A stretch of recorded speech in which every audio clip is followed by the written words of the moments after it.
Welcome to A Documentary Life with award-winning PBS documentary filmmaker Charlie Spickler. Hey, welcome back to this episode 2 of Welcome to Documentary Life with award-winning PBS filmmaker Charlie Spickler. That's me. I hope you enjoyed episode 1, and we're going to really get into it now with episode 2. What we're going to be talking about is how you get your ideas. We'll get more in depth with that. Access is something I speak about a lot, and if you watch my YouTube channel, what's it called? In Frame Brooklyn. Access is something that I talk about all the time, because really, without access, you don't have a movie. So we're going to talk about that. We're going to talk about why some ideas work and why some ideas die on the vine. And we'll get into that. And I think what we'll start with is how we get ideas. And like I talked about, how I got my ideas in episode 1. You never know where a good idea is going to come from, but also you never know where a bad idea is going to come from. So for every film that I've made so far, I probably had maybe another 8 or 9 ideas that didn't fly. So I can, like, after we made Rescue Brooklyn, one of the very funny people that was in Rescue Brooklyn was the Brooklyn Borough President, Marty Markowitz. And this guy was amazing. He was insane. He had a bird that that Sean took care of, and Marty wanted to consistently. Marty wanted Brooklyn to secede from the rest of New York City, and I think if he could have done it, he would have. But that year was his last year in office. I thought, wow, wouldn't it be fun to sort of cover his last year in office? He's a colorful character. He's a colorful character, and wouldn't that make a fun documentary? And I had access because I met him while we were making Rescue Brooklyn. I interviewed him. And so the more I got into it, the more I realized it really wasn't as funny and interesting as it would be. It wasn't really a full-length documentary film. Maybe it would have been like a short film, maybe a 15-minute film. So that went by the wayside. And so while I was in the middle of coming up with an idea, that's how sort of the Jack Hardy movie came along. And I didn't know who Jack Hardy was. And when my friend Steve told me about Jack Hardy, I punched him in the shoulder for not telling me about who Jack Hardy was sooner. And then, so that's how that movie came about. But, what you do and what is like in your life, that's where your story should come from. And the one, my advice to new documentary filmmakers is always, it's the 5-foot rule. If you can't touch it, then you can't make a movie about it. And so a perfect example is that as much as you might like to make a movie about, like, say, the indigenous tribes in Australia, which I wanted to make, if you don't have access to the indigenous tribes in Australia, if you can't get there, if you can't get people to talk to you, you can't make that movie. I tried. I couldn't make the movie. Access is king. So when you're thinking about ideas of stories to make sure that you're thinking about it within proximity of what you can do, of who you can get to. And I always say, local stories are the best stories. And documentary films don't have to be these huge bing, bang, boom stories. People love personal stories. People love stories about people who, like them, who are doing interesting things. The Maisel brothers were the kings of making the ordinary extraordinary, which is why every beginning documentary filmmaker should watch 3 films. They should watch Grey Gardens, the Maisel brothers. They should watch Harlan County, Barbara Koppel. And for me, they should watch Roger and Me, Michael Moore's first documentary. These are stories about normal people, and that's where interesting documentary filmmaking lies. Yes, I mean, there are great sort of like important, groundbreaking documentary films like Errol Morris' Sister in Blue Line, which actually changed the way law enforcement was treated. Matthew Heineman and Matthew Porwall did the Cartel Land, which was very big and very important and very dangerous. But not everybody has to do a Cartel Land or a Thin Blue Line, or even if Free Solo. Yes, it's a guy climbing a rock, but it was more than a guy climbing a rock. But it could be a story about like a local businessman or a local politician or a local problem, like a local, if you've got there's like an environmental thing going on in your neighborhood. Those are the stories that make the best documentary films. So don't overthink what you can do. And what goes hand in hand with that is don't set yourself up for failure. Don't try to make a film that you can't make. It's more important to make a really good 15-minute documentary than to try to make a 60-minute or 2-hour documentary that you can't finish.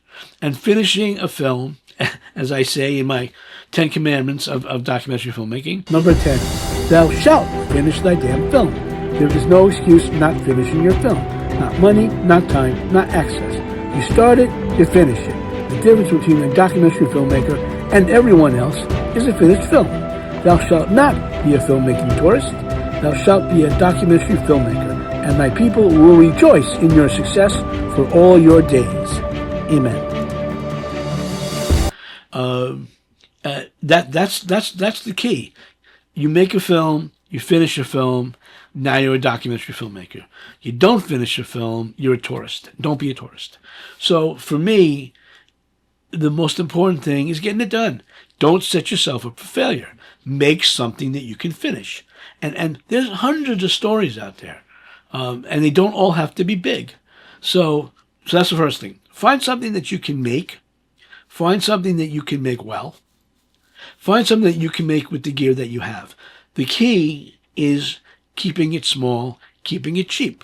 Because nobody's giving you money, at least not to start anyway, not for your first film.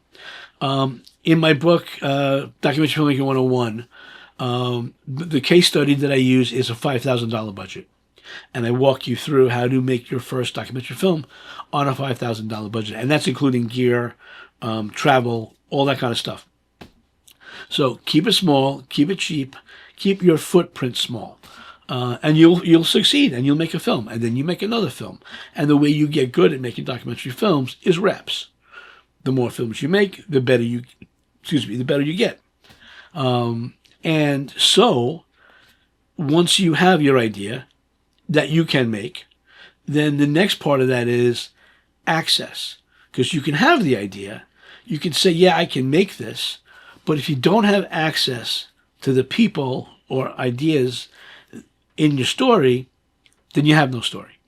And access is important. And sometimes it's easy. Sometimes you call people and they go, oh, yeah, please, I'd love to be in your film.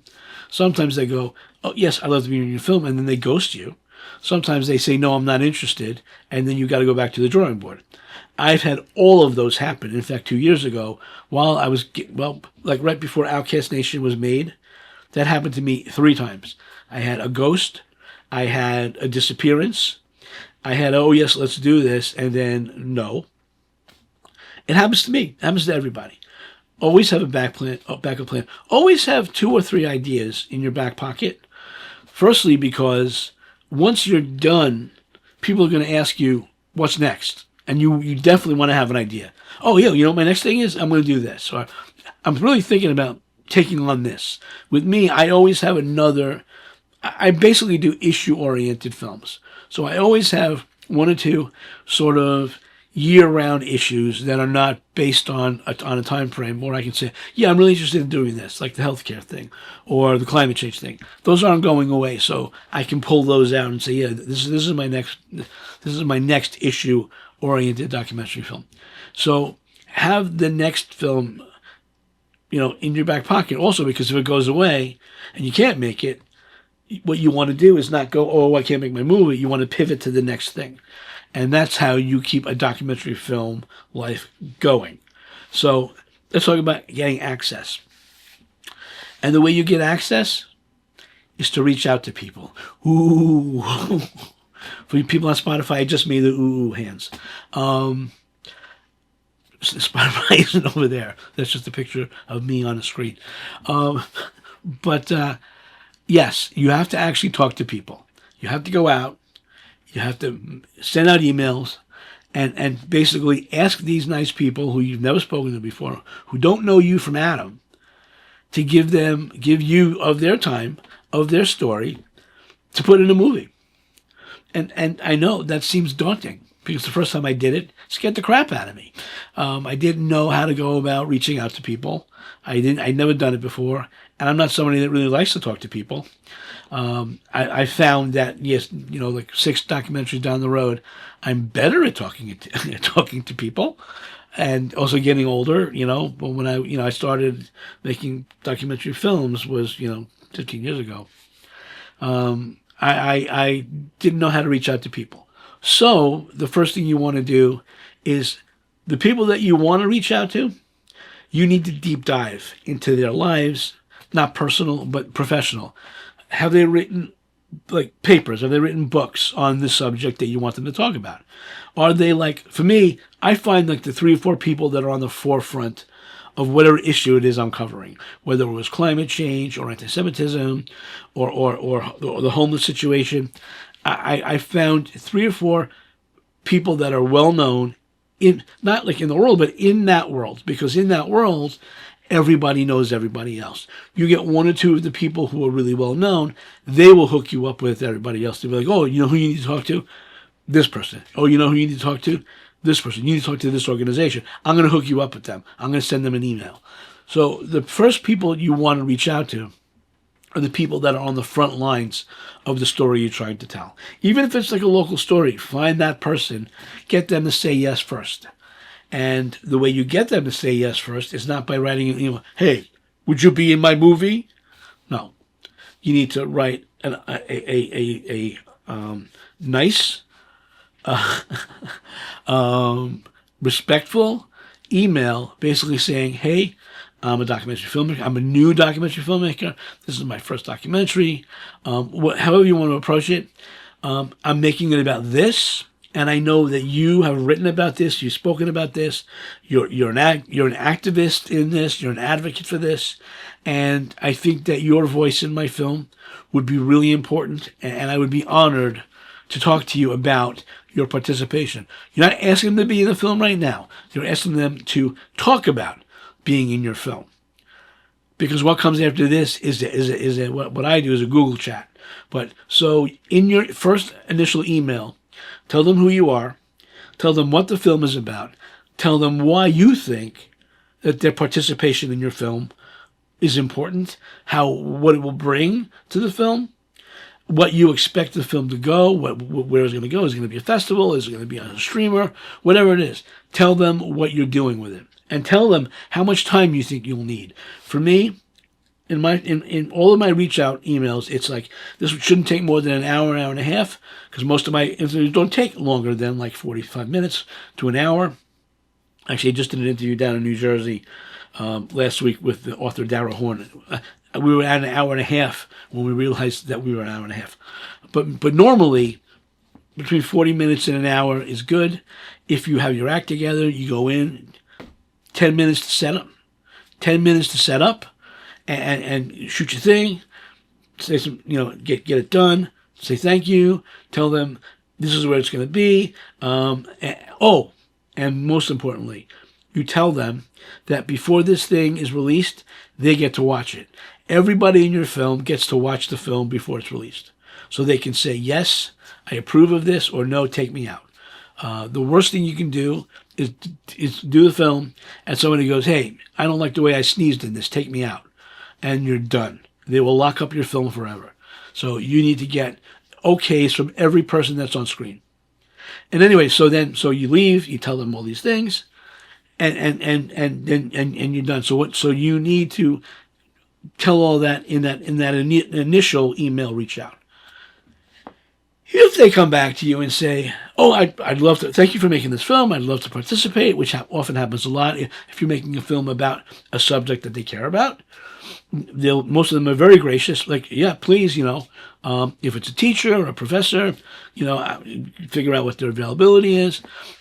once you have that positive response, the next thing you do is set up a Google chat to sit down and talk about your film and your participation with their participation and what you think that looks like, what you want to talk about, questions that you're going to ask them. They always want to know, but what they don't want to go in cold because we don't do gotcha filmmaking. I had a conversation on Reddit a couple of months ago. Somebody asked the question about giving questions in advance, and I was like, absolutely. Every person that I interview gets their questions in advance, and that's across 5 documentaries. And everybody agreed except one guy who I'm sure has never made a documentary film, who said, I never give them the questions first. I like to see their reactions. I was like, dude, that is gotcha filmmaking. We don't do that. That's unethical. And he pretty much I didn't have to, most people berated him for his lack of understanding of actual documentary filmmaking. And we get a lot of those, and it's fine. People who are armchair filmmakers, people who watch, 800 hours of how to make documentary films on YouTube. I've never made a film, never picked up a camera. So, I have a Google chat with every person I'm going to interview before the interview. And to make sure that we're on the same page, the logistics of, where we're going to do it, how we're going to do it, how long it's going to take. And to me, that is invaluable. Firstly, you get to see them sort of on the screen. And that gives you an idea of what it's going to look like when you shoot them. No, when you film them. We're not using the word shoot anymore. I got to keep telling myself. We're using filming. How they're going to answer. Honestly, what their temperament is. Some people you'll find are a little nuts when you do your pre-interview, which is kind of good. And some people are a little sort of, maybe a little subdued. So you know that when you interview them, you're going to have to push them a little bit to get their inner selves. Most people, once the camera goes away, they'll actually talk and not even think about it. And most people have not spoken directly into a camera before, and that's the thing. So you have this wonderful conversation on Google, and you're not recording this. This is just a conversation. Then the next step, obviously, is to schedule your interviews, and that's a whole other episode when we talk about production. But this part of getting access and keeping access is very, very important. Now, let's talk about the people that did not get back to you on the first round. Now, I can tell you, it's not personal. I learned later on. It's not that they don't want to be in your film. Very often, some of these people have gatekeepers. They have people who are answering their emails for them. So, keep that in mind. You may not hear back for like 2 or 3 weeks or 4. In fact, I heard back from somebody 2 months after the initial email. I had sent, 1 or 2 more emails just as a nudge. They were out of the country. They never got their email. And then wrote me back and apologized. Is it too late to be in the film? I said, no, it's never too late to be in the film. So don't take it personal. And if you haven't heard back in give them like a week or 2, and then send another sort of follow-up. Hey, I just want to follow up on the email I sent 2 weeks ago. I'm making this film. I really think that you're an important voice. Another follow-up email. You'd be surprised. I'd say about 50% of the time, you're going to hear back. And very often, it's a yes. Occasionally, it's a no. Occasionally, it's a don't email me anymore. When I reach out to politicians who are notoriously surrounded by gatekeepers, I'll send like 20 emails like once a week for like a month and a half. I did that with Ben Cardin and Jared Huffman on Rising Tides. I got both of them. Ben Cardin took like 19 emails, and I think Jared took like 15 emails back and forth to get them. But that's with politicians, that's what you're dealing with. We got Antonio Reynoso, the Brooklyn Borough president for Outcast Nation. That took... this is a funny story. I ambushed him at the No Kings rally last year. He was talking and really fiery. He's like, oh, it was amazing. I had my iPhone and I was shooting the thing. And I really wanted him to be in this movie because his ideas about homelessness, youth homelessness in New York City, were really progressive. He was a big proponent of housing first. So I wanted to get to him. So literally, as he was finished talking, the whole mass of people were going to march down Prospect Park West. And I literally grabbed him. I gave him the 8-second pitch. Hi, my name is Charlie Spickler. I'm a Brooklyn-based documentary filmmaker. I'm making a film about homeless youth called Outcast Nation. I'd love you to be in the film. And he looked at me and went, absolutely. To talk, give your information to my assistant.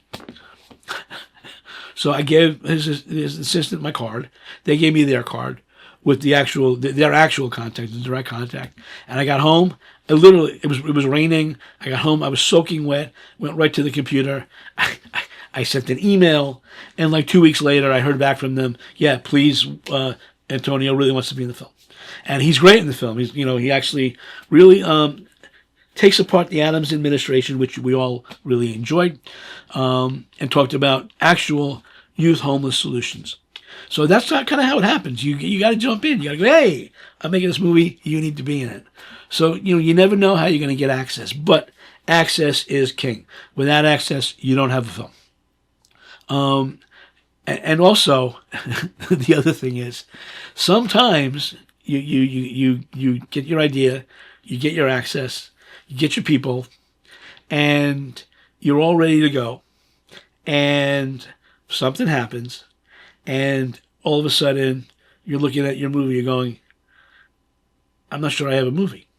And probably the reason for that is you have not really done the one thing that you need to do before you do all this other stuff.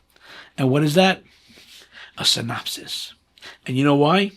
Because a synopsis tells you what your movie is about. And if your movie is only about one thing, and it's just about those interviews that you scheduled, you don't have a movie. A synopsis helps you take that idea and break it down into more ideas. And for me, yes, so let's talk about Rising Tides because it's a good example. So my films tend to have a sort of a 3-prong effect, or what I call like a braided challah. And the way that works out is, so I have what I call like the main story, the personal story, which was Wayne and his friends, the scalpers. Then the sort of the secondary story, which are like the organizations, like the Chesapeake Bay Foundation, the Citizens Climate Lobby, events and sort of the nature of climate change and what's going on, the science behind it, the marine biologists, the scientists, the climate experts. That's like number 2, and then the politics. So I had Jared Huffman, I had Ben Cardin, talking about the politics of climate change and what's going on in Washington. And I weave those 3 stories together to make this challah or prong thing. And that's how my movies are built. And right through Outcast Nation, that's how these films are built. So what you need, not just access to your like just main story, but you need sort of these side tendrils. What effects is this particular thing having on this community, or who doesn't agree with this, or how is this related to the public space? There are other stories within your story. Your synopsis helps you develop those stories. So you're not just thinking about this is my story, this is the guy, it's about this guy. That's not a document. I mean, it could be a documentary, like a 15-minute documentary, but a well-rounded documentary goes deep into the main story. But also, there's no one story that's just one story. And if you dig deeper, and I call this the sweater theory, that you start working on a thing, and all of a sudden it morphs into something else, and then it morphs into something else, and all of a sudden the thing you thought you were making, you're making something else. And very often, if you go, oh, well, that's not the movie I'm making, you stop, then your movie dies on the vine. You need to follow that thread. And I'll give you the perfect example is Outcast Nation. Outcast Nation started as like 3 other things before it became Outcast Nation. And you just have to follow the thread, and you just, where it goes, you go.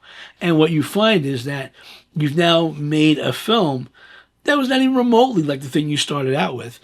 Like Rising Tides started out as this sort of idea about the scallops, became this full-blown climate change movie.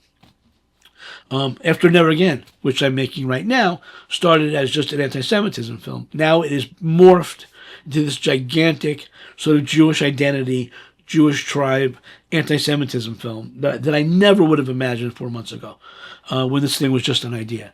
So you need to think of your film not just as this idea. The idea is good. What else can it be? And as you interview people, they will introduce you to other people. More concepts will come in that you didn't think about. Allow those concepts to move you, to move your story. If you just say, this is the movie, and this is what it is, you're going to miss the big picture. You're going to miss the big story. You're going to miss the important story. Because, honestly, it's that later part of the process, of the journey, where your film really, really lives. So you need to allow that movement, that progress of the sweater, of the thread, of the idea, to get you to a place where the film you're making is important and integral and interesting. And, let that happen. Don't be wed to your initial idea. Otherwise, you're going to find that you don't have a movie. And also, along with that, and we'll get into the ethics of filmmaking later on, sometimes you're going to find that people that you interviewed at the beginning of the process no longer fit with your final story. That happened to me on Outcast Nation, and we will get into that when we talk about ethics. But that idea, that thread, that germ of an idea, follow it. Let it go with it. Be open to new concepts and new ideas, because that's where the story lives. And that's my best advice I can tell you when it comes to sort of ideas and access. But every film is different. Every idea is different.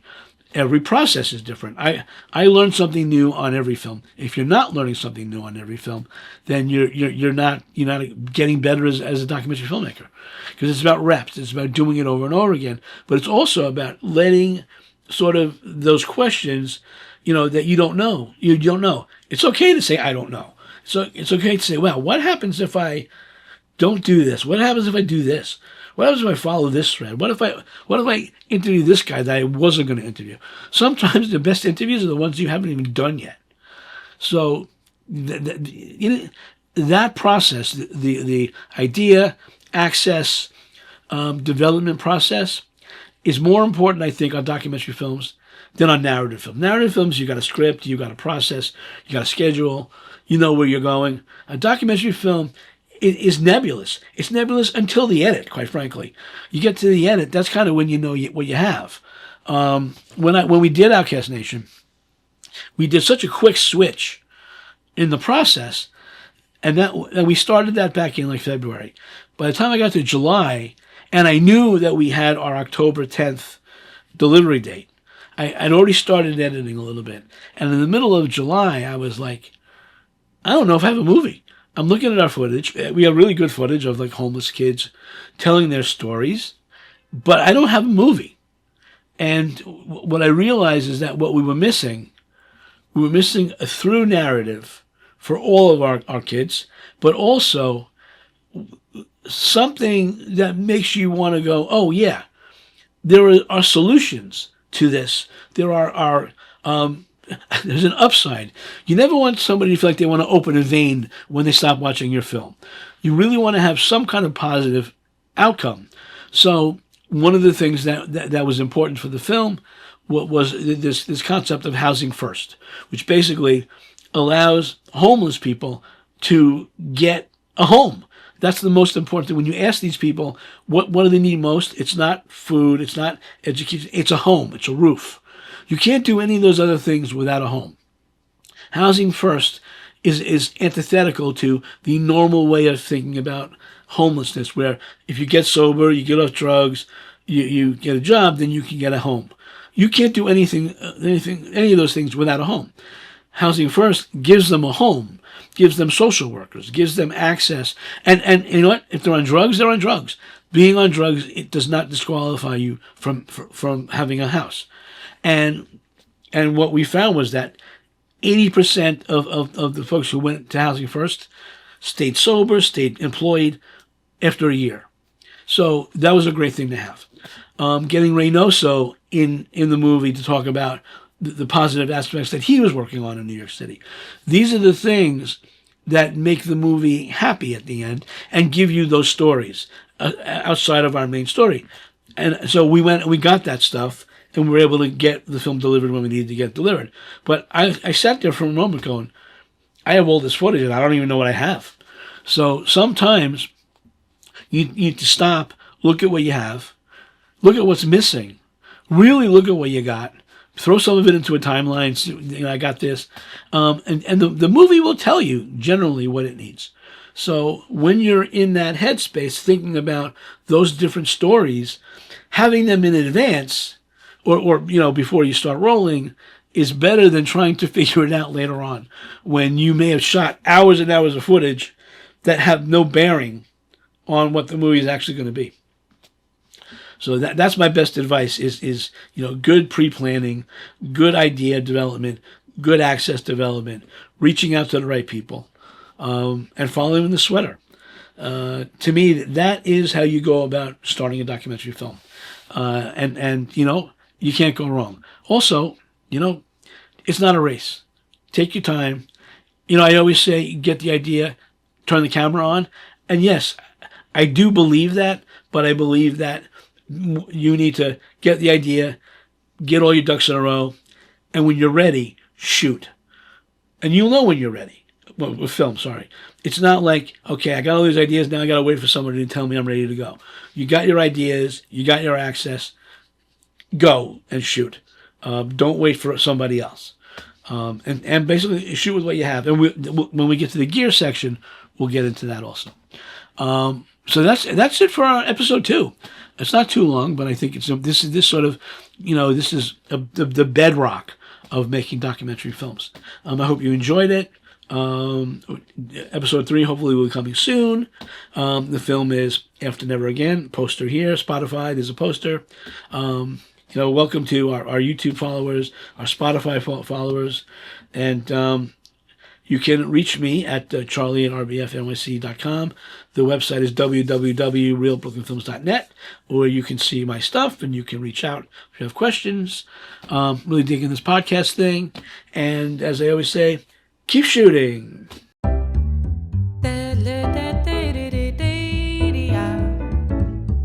Welcome to A Documentary Life was produced by Charlie Spickler, written and directed by Charlie Spickler, all rights reserved, Real Brooklyn Films 2026.